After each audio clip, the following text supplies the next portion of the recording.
My name is Karen, and I'm 58 years old. I raised my son Jonathan alone after his father died when he was just 7. I was so excited for my only son's wedding day, but it quickly turned into the most humiliating experience of my life. When my new daughter-in-law, Amber, asked me to stand by the bathroom wall to avoid ruining wedding photos with my age, I couldn't believe my ears. Before I continue my story, let me know where you're watching from in the comments. Don't forget to like and subscribe if you want to hear how I maintained my dignity in the face of such disrespect. I still remember the day my husband Michael died like it was yesterday. I was only 32, and Jonathan was just 7 years old. The doctors said it was a massive heart attack. No warning signs, no chance to say goodbye. One minute we were planning our family vacation to Florida, and the next I was planning a funeral. Those first few months were a blur of grief counseling for Jonathan and sleepless nights for me. I'd lay awake wondering how I would manage to raise our son alone. We had a modest life insurance policy, but it wouldn't last forever. I needed to make hard decisions quickly. The first sacrifice was our family home. The mortgage was too much on a single income, so I sold it and moved us to a smaller 2-bedroom apartment across town. Jonathan had to change schools, leave his friends, and adjust to our new, smaller life, all while grieving his father. I took on multiple jobs to keep us afloat. During the day, I worked as an administrative assistant at a local insurance company. At night, I would do data entry from home after Jonathan went to bed. Weekends were spent picking up shifts at a local bakery. It wasn't glamorous, but it paid the bills.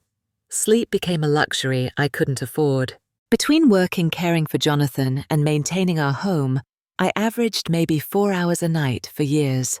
But I made sure Jonathan never felt the strain. I was determined that he would have as normal a childhood as possible. Despite working almost constantly, I never missed his school events. I arranged my schedule around his baseball games, science fairs, and parent-teacher conferences. His teachers often commented on how engaged I was, despite being a single parent. What they didn't see was how I would fall asleep at my desk the next day, exhausted but satisfied that I hadn't let Jonathan down. Teaching Jonathan life skills became our special bonding time. I remember spending an entire Saturday in the parking lot of our apartment complex, teaching him to ride a bike. He fell so many times, scraping his knees and elbows, but he refused to quit. When he finally managed to ride in a wobbly straight line, without my help, his face lit up with such pride. "Mom, look, I'm doing it like Dad showed me," he shouted. I smiled through my tears, knowing Michael would have been so proud. When Jonathan caught pneumonia in 5th grade, I used all my sick days and vacation time to stay home with him. The doctor bills decimated our small savings account, but watching the color return to his face was worth every penny. During those 2 weeks, we watched all the Star Wars movies multiple times and built elaborate Lego structures. Even in illness, we found ways to create happy memories. As Jonathan entered high school, I realized we needed more stability. I enrolled in night classes to earn my real estate license while continuing my day job. For 2 years, I survived on coffee and determination studying after Jonathan went to bed. When I passed my licensing exam, Jonathan made me a card that read, "To the strongest mom in the world." Dad would be so proud. I still keep that card in my wallet. My first year in real estate was challenging, but I gradually built a reputation for honesty and persistence. By the time Jonathan was applying to colleges, I had established myself enough to help with his tuition. We both knew that an education was his ticket to opportunities I never had. When Jonathan received his acceptance letter to State University's architecture program, we danced around our tiny kitchen like fools. That night, I allowed myself a rare moment of pride. Despite everything I had managed to get him to this point, Michael would have been amazed at the young man our son had become. College years were tight financially. I took out a second mortgage on the small house I had finally been able to purchase. I cut back on everything except coffee. Jonathan worked part-time at the campus library and took summer internships to help with expenses. Together, we made it work. I'll never forget his graduation day. Watching Jonathan cross that stage in his cap and gown, I felt Michael's presence so strongly. "We did it," I whispered to him. "Our boy is going to be okay." After graduation, Jonathan was hired by a prestigious architecture firm in the city. He moved into a sleek apartment with views I could only dream of when I was his age. I was so proud seeing him build the life he deserved after all our struggles. As Jonathan's career flourished, so did mine. I had become one of the top-selling real estate agents in our county. The years of hard work had paid off for both of us. We had weekly Sunday dinners, either at my house or at a restaurant halfway between our homes. These were precious times, keeping our bond strong as he built his independent life. When Jonathan first mentioned Amber, his voice changed. There was an excitement I hadn't heard before. He had met her at a company event. She was a marketing executive whose firm had partnered with his architecture company on a major development. He described her as brilliant, ambitious, and beautiful. "You'll love her, Mom," he assured me. "She's amazing." I was thrilled. After years of dating women who never seemed quite right for him, Jonathan sounded like a man in love. I had always wanted a daughter, and the thought of finally having that relationship filled me with joy. Little did I know what was actually coming into our lives. I'll never forget the first time I met Amber. Jonathan chose an upscale restaurant downtown, the kind with white tablecloths and servers who recite the specials without looking at notes. I arrived 15 minutes early, nervous and excited to meet the woman who had captured my son's heart. When they walked in, I immediately noticed how striking they looked together. Jonathan tall and broad-shouldered like his father, and Amber slender with perfectly styled blonde hair and a confident stride. She wore a designer dress that probably cost more than my monthly mortgage payment. I smoothed my department store blouse, suddenly feeling underdressed, despite having worn my nicest outfit. "Mom, this is Amber," Jonathan said, his face glowing with pride. "Amber, this is my mom, Karen." Amber gave me a quick hug that felt more like a formality than a genuine greeting. "It's so nice to finally meet you," she said, her eyes quickly scanning me from head to toe. "Jonathan talks about you all the time. That's an interesting blouse. Is it vintage?" It wasn't vintage, it was just from last season's collection at Macy's. I smiled anyway. "No, just a favorite. It's wonderful to meet you too. Jonathan has been so excited for us to get together." As we settled into our table, I tried to connect with Amber through questions about her family and interests. She answered politely but briefly before steering the conversation toward Jonathan's potential at his firm. "The senior partners have their eye on him," she said, placing her hand possessively on his arm. "With the right connections and projects, he could be made associate in 5 years instead of 10. Jonathan beamed under her praise, but I noticed something odd. He ordered an expensive bottle of wine that I knew he disliked. When I mentioned this, he laughed stiffly and said, "My tastes have evolved, Mom." When I mentioned living in Hillcrest, my modest neighborhood, Amber and Jonathan exchanged a quick glance that didn't escape my notice. "We're actually looking at condos in Westfield," Amber said, naming the most expensive area in the city. "That's ambitious," I replied, knowing Jonathan's salary wouldn't comfortably support such a purchase. "Those places start at $700,000. "It's about investing in the right future," Amber responded smoothly. "Jonathan deserves to live somewhere that reflects his potential." Throughout dinner, I noticed how Jonathan seemed different around her. His laugh was higher, more performative. He dismissed childhood stories I started to share, cutting me off with, "Mom, no one wants to hear about that old stuff." The Jonathan I knew had always loved reminiscing about our life together. In the following weeks, we met several more times. Each encounter reinforced my concerns about Amber's focus on appearances and status. When I mentioned my volunteer work at the local animal shelter, Amber wrinkled her nose and said, "I could never do that. The smell would get in my hair."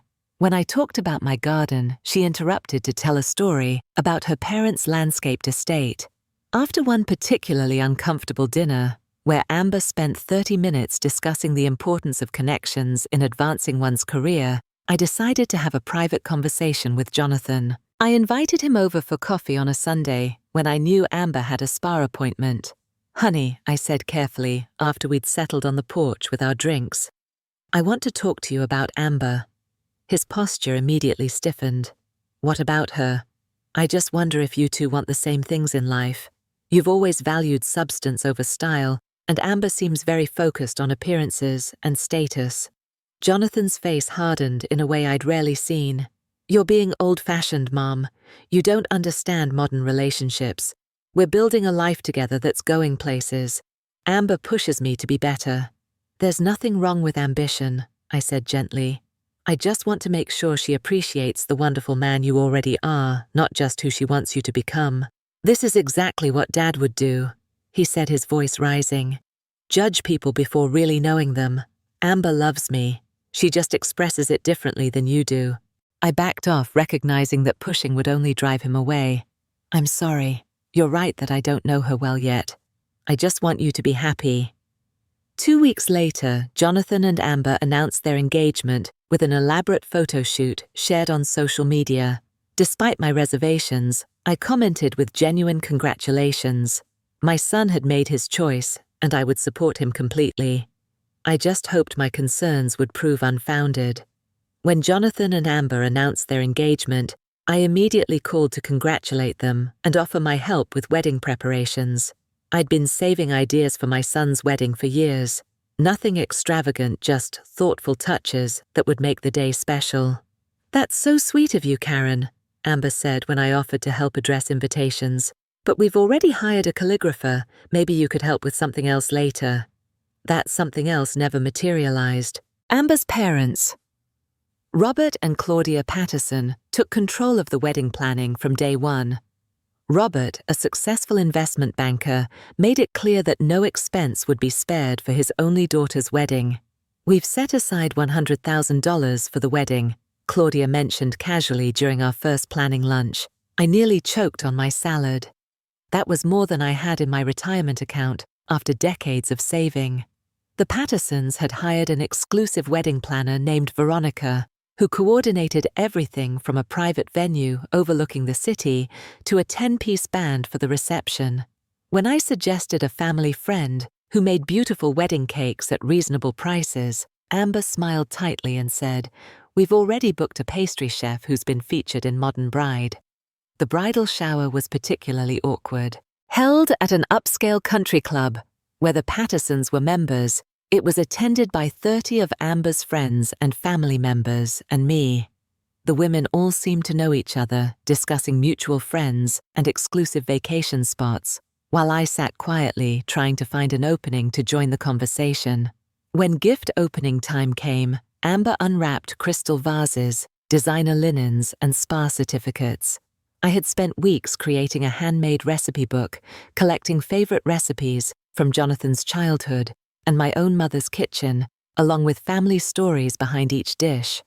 I'd had it professionally bound with photographs of family meals throughout the years. When Amber opened it, she glanced through a few pages and said, "How quaint." Though we mostly use meal delivery services these days, cooking is so time-consuming. She placed it aside quickly and reached for the next gift, an expensive juicer from her aunt. I felt my face burning with embarrassment. Hours of work dismissed in seconds. Jonathan, who was stopping by toward the end of the shower, caught my eye from across the room and mouthed sorry, with a small shrug. Later that week, I learned that I hadn't been included in the wedding dress shopping expedition. Amber, Claudia, and 6 bridesmaids had spent a day at exclusive boutiques, documented with dozens of photos on social media. When I mentioned it to Jonathan, he seemed uncomfortable. "Amber thought it might be awkward since you two have such different tastes," he explained.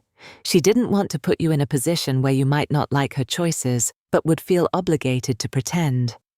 I swallowed my hurt. I would never have done that. I just wanted to be part of the experience.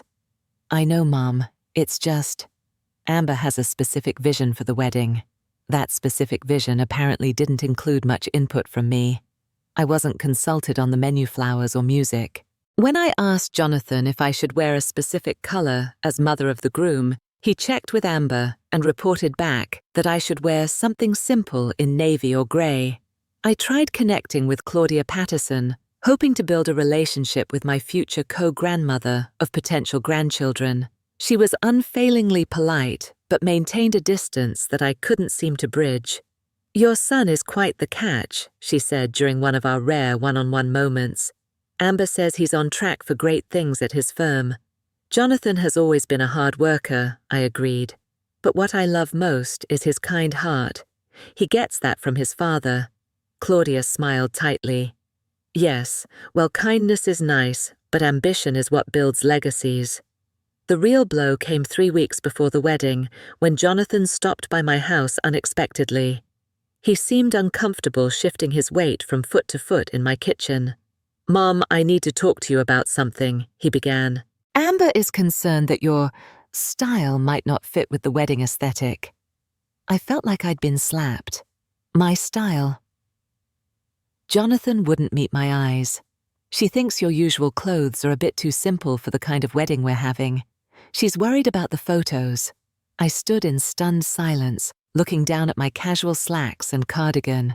I'd never claimed to be fashionable, but I took pride in always being neat and presentable. "I see," I finally managed. "And what would she prefer I wear?" Jonathan handed me a business card. "This is a personal shopper at Nordstrom that Amber recommends. She can help you find something appropriate." After he left, I cried for the first time in this whole wedding process.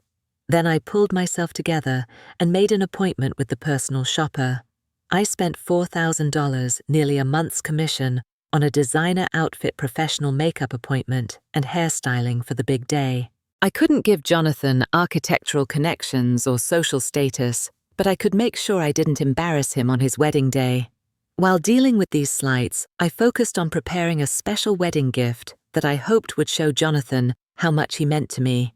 My late husband's family had a small vacation cottage on a nearby lake. It was nothing extravagant, just 2 bedrooms and a screened porch, but it had been in Michael's family for 3 generations.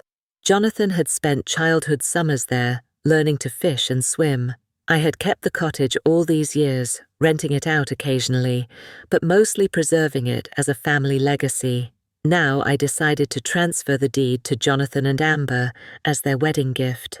I had the paperwork drawn up, placing the deed in an antique wooden box that had belonged to Michael's grandfather, along with a heartfelt letter about family legacy and my hopes for their future together. As the wedding approached, I pushed aside my hurt feelings and focused on the positive. Whatever my concerns about Amber, Jonathan had chosen her, and I was determined to make his wedding day perfect. I just never imagined how that day would actually unfold. The morning of Jonathan and Amber's wedding dawned bright and clear, a perfect spring day in May. I woke early after a restless night, both excited and anxious about the day ahead. The ceremony and reception were being held at Westview Manor, an historic estate with manicured gardens and a ballroom that overlooked the city skyline. I spent extra time getting ready, wanting everything to be perfect. The navy blue designer dress I had purchased hung on my closet door, still with its tags. It had cost more than any piece of clothing I'd ever owned, but seeing myself in the dressing room, I had to admit it was flattering, making me look polished and appropriate for such an upscale event. The professional makeup artist arrived at 9, followed by the hairstylist at 10. By 11, I barely recognized the elegant woman in the mirror. My usually simple bob was now swept into a sophisticated updo, and the makeup enhanced my features while still looking natural. For the first time in the whole wedding process, I felt confident. Before leaving, I carefully placed the wooden box containing the cottage deed in a gift bag, along with a card I had written the night before. In it, I expressed my love for Jonathan and my sincere wishes for his happiness. I added a photo of him as a child, sitting on the cottage dock with his father fishing poles in hand. "This place holds our family memories," I had written. "Now it's yours to create new ones with your own family someday." I arrived at Westview Manor an hour before the ceremony as requested. The estate was even more impressive than the pictures I'd seen. Flower arrangements taller than me flanked the entrance, and a red carpet led guests from the circular driveway to the grand doors. Inside, staff were making final preparations. I introduced myself to a young woman with a clipboard who looked confused about what to do with me. "The mother of the groom. Let me check where you're supposed to be," she said, flipping through several pages. The Pattersons and bridal party are in the East Wing. I'm not sure if... A more senior coordinator interrupted. Mrs. Turner can wait in the main hall for now. The photographer will find her if she's needed for pre-ceremony photos. If I'm needed. I smiled politely and found a seat in the hall, watching as vendors rushed about with last-minute adjustments. The gift table was being set up near the entrance to the reception area, so I placed my package among the growing pile of elegantly wrapped presents. After 30 minutes of waiting, I decided to look for Jonathan. Following signs to the groom's suite, I knocked gently on the door. When he opened it, I gasped. He looked so handsome in his tailored tuxedo, so much like his father on our wedding day. "Mom," he said, giving me a quick hug. "You look amazing." "So do you, honey. I can't believe my little boy is getting married today." For a moment I saw the Jonathan I knew, his eyes softening with emotion. Then one of his groomsmen called from inside. "Dude, Amber's dad is looking for you for family photos." Jonathan squeezed my hand. "I should go. The photographer wants some shots of us with Amber's family before the ceremony." "Of course," I said, trying to hide my disappointment. "Will they be doing photos with me too?" "I'm not sure of the exact schedule," he said vaguely. "The coordinator will probably find you when it's time." He hurried away, leaving me alone in the hallway. No one came to find me for photos. Through an open door, I glimpsed Amber in her wedding gown, surrounded by her parents' siblings and what must have been extended family. They were all posing for formal portraits, laughing and adjusting each other's boutonnieres and corsages. Jonathan stood among them, already looking like part of their family. As the ceremony time approached, guests began arriving. I recognized a few of Jonathan's friends, who greeted me warmly, but most faces were unfamiliar. I overheard snippets of conversation about vacation homes and private schools, reminders of the social circle my son was marrying into.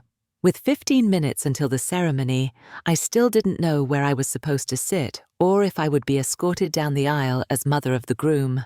I approached the wedding planner, Veronica, who was directing the ushers. "Excuse me, I'm Karen Turner, Jonathan's mother. Could you tell me what the plan is for me during the ceremony?" Veronica's eyes widened slightly. "Oh, Mrs. Turner, yes, let me check." She consulted her tablet, scrolling through several screens. "It seems you'll be seated by one of our ushers just before the processional begins. You won't be walking down the aisle." I nodded, trying not to show my hurt. In traditional weddings, the mother of the groom is usually escorted to her seat by the groom or an usher in a moment that acknowledges her importance. "And where will I be seated?" I asked. Veronica hesitated, her professional smile faltering slightly. "Let me just confirm that for you." She stepped away to speak with another coordinator in hushed tones, glancing back at me several times. My stomach tightened with anxiety. Something was wrong. When she returned, her smile seemed forced. "You'll be seated on the groom's side, of course. Tyler will show you to your seat when it's time." As guests were ushered to their places for the ceremony, I finally got a glimpse of the seating chart on an easel near the entrance. Scanning it quickly, I found my name at table 19, while the Pattersons and other family members were all at tables 1 and 2 near the head table.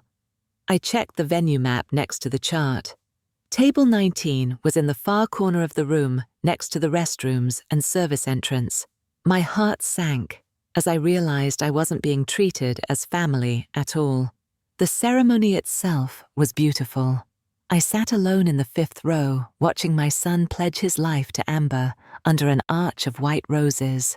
Despite my growing unease about my treatment, tears filled my eyes when they exchanged vows. Jonathan looked so happy, so hopeful. Whatever my feelings about Amber that moment was about my son's joy. After the ceremony, guests moved to the garden for cocktails, while the ballroom was transformed for the reception. I mingled awkwardly, introducing myself to people who seemed surprised to learn I was the groom's mother. No one from Amber's family approached me. When the ballroom doors opened, I followed the crowd inside. The transformation was stunning. Crystal chandeliers illuminated tables, draped in white silk, with towering centerpieces of orchids and roses. A string quartet played softly in the corner. I searched for my table, finally locating table 19, tucked in the corner. as expected. It was the only table partially behind a decorative screen, positioned directly next to the swinging doors that led to the restrooms. My table mates were the DJ's assistant, a college friend of Jonathan's, who had apparently fallen out of favor, and 3 distant connections of Amber's that didn't fit elsewhere. As I took my seat, I noticed something even more painful. There was a sweeping table at the front of the room, where Jonathan, Amber, her parents, her siblings, and even her grandmother sat. The mother of the groom chair was conspicuously absent. I considered approaching Jonathan, but didn't want to create a scene. Instead, I decided to speak directly to Amber when an appropriate moment arose. That opportunity came during the cocktail hour between dinner and dancing, when I spotted her alone for a brief moment while Jonathan was speaking with some guests. I approached with a genuine smile, determined to address the situation calmly. "Amber, the ceremony was beautiful. You make a stunning bride." She returned the smile, though it didn't reach her eyes. "Thank you, Karen. I'm glad you could make it." "I wanted to ask about the seating arrangements," I said quietly. "I noticed I'm quite far from Jonathan and the family tables." Amber's expression changed subtly, her smile becoming fixed. "Yes, well, we had to make some difficult decisions with the layout." "I understand that wedding planning involves compromises," I continued, "but I'm Jonathan's only living parent. I would have expected to be seated with family." She glanced around as if ensuring no one was listening, then leaned closer. "Karen, I need to be honest with you. The photographer mentioned concerns about balanced family photos. With my large family and just you on Jonathan's side, it creates a visual imbalance." I blinked, struggling to understand what she was saying. "In fact," she continued in a lower voice, "for the reception photos, I was wondering if you could stand over by the bathroom wall so you don't ruin the wedding photos with your age. The lighting is more forgiving there, and it won't create such a stark contrast with my younger relatives." I felt as if all the air had been sucked from the room. Surely I had misheard. "Excuse me." Amber sighed, her patience visibly thinning. "Look, the aesthetic of this wedding is very important for my social media presence and professional image. We've invested a lot to make everything perfect. And I'm an imperfection to be hidden away." My voice trembled slightly. "It's just that everyone else fits a certain look," she explained as if talking to a child. "You could join us at the main table for just one quick photo if you'd like, before returning to your assigned seat." I stood frozen, unable to form words, as the magnitude of this insult washed over me. At that moment, Jonathan approached, his expression wary as he sensed tension. "Everything okay here?" he asked, looking between us. I turned to my son silently, pleading with him to defend me. "Jonathan, Amber just suggested I stand by the bathroom wall for photos because I'm too old to be seen with the rest of the family." Jonathan's face flushed. He glanced at Amber, then back at me, clearly uncomfortable. "Mom, I'm sure that's not exactly what she meant." Amber placed her hand on his arm possessively. "I was just explaining our photographer's concerns about visual balance in the photos. It's nothing personal." I looked at my son in disbelief. "Jonathan." He shifted his weight, avoiding my eyes. "Mom, it's just for today. Amber has a specific vision for everything, and we've spent a lot of money on the photographer. It's important to her." In that moment, something broke inside me. My son, whom I had raised alone, sacrificing everything to give him opportunities and love, was choosing his new wife's vision over his mother's dignity. I took a deep breath, suddenly seeing with perfect clarity what I needed to do. Without another word, I turned and walked calmly toward the gift table at the entrance of the ballroom. I moved through the crowded reception with a strange sense of calm, my mind suddenly clear despite the turmoil in my heart.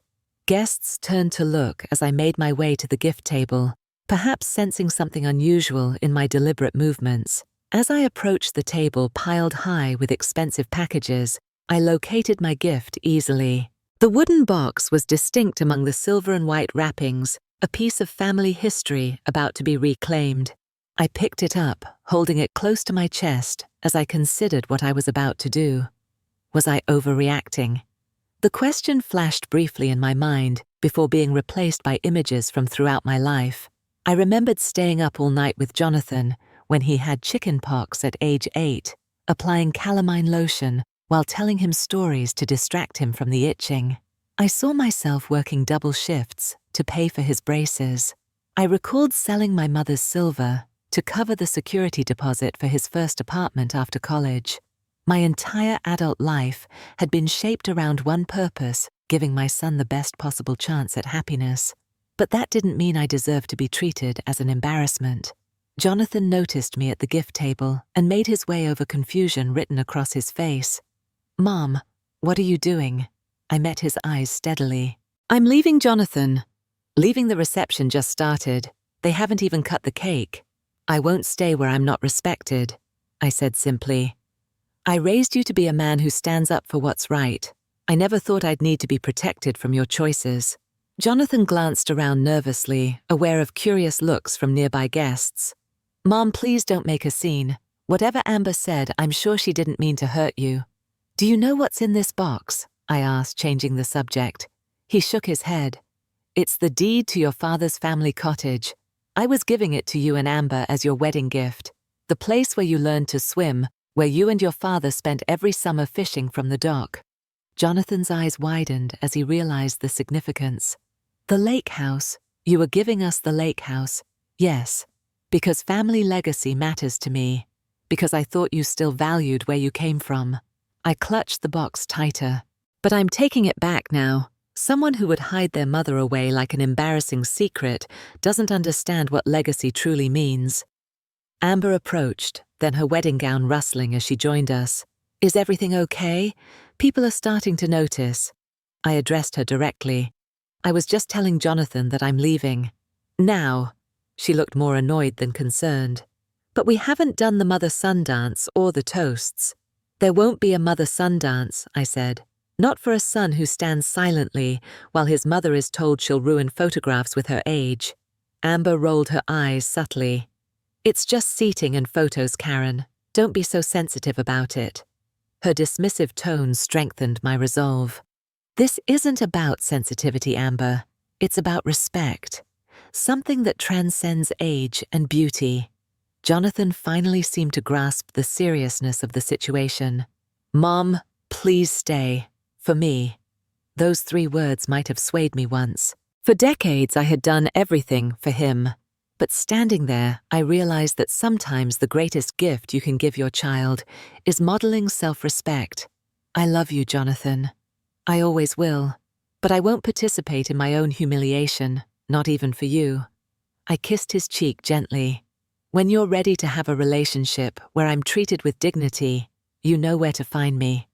With that, I turned and walked toward the exit, head held high, despite the whispers that followed me. I passed Claudia Patterson, who had the grace to look embarrassed. I passed Jonathan's childhood friend Mark, who gave me a supportive nod. It wasn't until I reached my car in the parking lot that the composure I had maintained cracked. I sat behind the wheel, still clutching the wooden box, and sobbed until I could barely breathe. 40 years of memories washed over me from the first moment I held Jonathan in the hospital to watching him stand at the altar today. Had I done the right thing? The doubt crept in as I drove home, the elegant venue receding in my rearview mirror. The roads were blurry through my tears, forcing me to pull over twice to collect myself. My designer dress felt suddenly constricting a costume I had purchased to play a role that had been written out of the production anyway. When I finally arrived home, the silence of the empty house was deafening. Still in my expensive outfit, I walked through the living room, where photos of Jonathan chronicled his growth from toothless baby to accomplished young man. In every image, he was smiling secure, in the knowledge that he was deeply loved. "I did my best, Michael," I whispered to my late husband's photo. I hope it was enough. The days following the wedding were the loneliest I had experienced since Michael died. My phone filled with unanswered calls and texts from Jonathan. I wasn't ready to speak with him yet, needing time to process my feelings and determine my boundaries going forward. My closest friend Paula came over the day after the wedding with coffee and pastries. "I heard what happened," she said, embracing me at the door. Jennifer's daughter was serving at the reception and called her immediately. I invited her into the kitchen, grateful for her presence. I don't know if I overreacted, I admitted. Walking out of my only son's wedding is something I never imagined doing. Paula's expression was fierce. From what I heard, you showed remarkable restraint. I might have dumped a glass of champagne on that bride's designer gown. Despite everything that made me laugh. Paula had always been fiercely protective of me since we met in a single parents support group 20 years earlier. Tell me everything, she insisted. So I did, from the seating arrangement to Amber's shocking request to the final confrontation. When I finished, Paula shook her head. Karen, you did the right thing. Sometimes walking away is the only way to maintain your dignity. Jonathan needs to understand there are consequences to allowing someone to disrespect his mother. But what if he chooses her over me? The fear that had been haunting me finally emerged. What if I've lost my son entirely? Then that's his loss, Paula said firmly. But I doubt it will come to that. Jonathan was raised better. He'll come around once the honeymoon glow wears off and he starts seeing Amber's behavior more clearly. I wasn't so sure. In the following weeks, I moved through grief as if mourning a death. In many ways, I was grieving the relationship I had always imagined having with my son and his future wife, the family dinners and holidays I had looked forward to. The cottage became my refuge. I drove there one weekend, opening windows that had been closed all winter, sweeping the porch, and sitting in Michael's old chair overlooking the lake. This place held so many memories, not just of Jonathan, but of my early years with Michael. It was here we had spent our first vacation as a family of 3, teaching baby Jonathan to splash in the shallows. I had almost given this place away to a woman who saw me as an embarrassment. The realization strengthened my resolve to protect what mattered, including my own self-worth. Jonathan returned from his honeymoon to the Maldives 2 weeks after the wedding. 3 days later, he appeared at my door unannounced. When I opened it, we stood in awkward silence, the weight of what had happened hanging between us. "Can I come in?" he finally asked. I stepped aside to let him enter. He looked tanned from his honeymoon, but also tired with shadows under his eyes I hadn't seen before. We sat in the living room, the same room where I had helped him with homework, where we had decorated Christmas trees, where I had comforted him through his first heartbreak in high school. "Mom, I'm sorry about what happened at the wedding," he began. "It was a misunderstanding." "Was it?" I asked quietly. "Tell me what I misunderstood about being asked to stand by the bathroom wall because I'm too old to be in photos." Jonathan winced. Amber doesn't always express herself well under pressure. The wedding was stressful for everyone. That wasn't stress, Jonathan. That was showing her true character. He sighed heavily. I should have said something in the moment. I was caught off guard. "Yes, you should have," I agreed. "But what concerns me more is that you didn't see this side of her before. Or perhaps you did and chose to ignore it." Jonathan shifted uncomfortably. "Amber was upset that you left. More upset about the cottage, though, once I told her what was in the box." The admission stung, confirming my suspicions about Amber's priorities. "So she was more concerned about losing a property than hurting your mother's feelings. That's not fair. She had plans for it. She was talking about renovating it into an Airbnb investment property." I nearly gasped at the thought of our family sanctuary being turned into a profit center for strangers. "That cottage has been in your father's family for 3 generations. It's not meant to be an investment property." "Times change, Mum. We need to think about our financial future." I studied my son, trying to reconcile this pragmatic stranger with the boy who had once insisted we bury a dead bird he found with a proper ceremony. "What happened to you, Jonathan? When did status and money become more important than how you treat people who love you?" He had no answer for that. Our conversation continued in circles with Jonathan, offering justifications rather than genuine apologies, and me holding firm to my need for respect. We parted with nothing resolved, the distance between us wider than ever. The following months brought an unexpected personal growth. Forced to confront the possibility of estrangement from my only child, I reconnected with parts of myself that had been subsumed by motherhood. I joined a support group for parents estranged from adult children, finding solace in stories both heartbreaking and hopeful. I threw myself into my real estate career with renewed focus, earning my broker's license and mentoring newer agents. I traveled to places I had always wanted to see, no longer waiting for someday when Jonathan might join me. An unexpected encounter occurred 4 months after the wedding. I was grocery shopping when I literally bumped carts with Claudia Patterson, Amber's mother. We both froze in mutual recognition. "Karen," she said finally, "how are you?" "I'm well, thank you," I replied politely, preparing to move on. To my surprise, she reached out to touch my arm. "I owe you an apology," she said, her voice lower. "What happened at the wedding was unacceptable. I should have said something. I hadn't expected this. Thank you for that." Claudia glanced around, then suggested we get coffee. In the cafe next door, she surprised me further with her candor. "Amber has always been difficult," she admitted. "Robert and I indulged her too much, I see that now. The way she treated you reflects on our parenting failures." "We all make mistakes," I offered. "Yes, but some have greater consequences than others." She stirred her coffee thoughtfully. "Jonathan seems different since the wedding, less like himself." I nodded, unsurprised. "I've noticed the same in our limited interactions." "For what it's worth," Claudia said as we parted, "I think you showed tremendous dignity that day." The real turning point came 6 months after the wedding.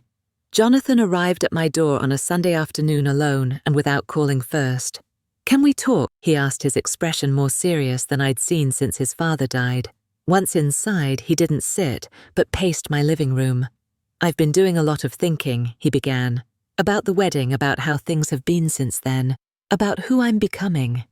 "And," I prompted when he paused, "and I don't like what I see." His voice cracked slightly. "Mom, I'm so sorry for what happened. Not just at the wedding, but for all the little slights before that.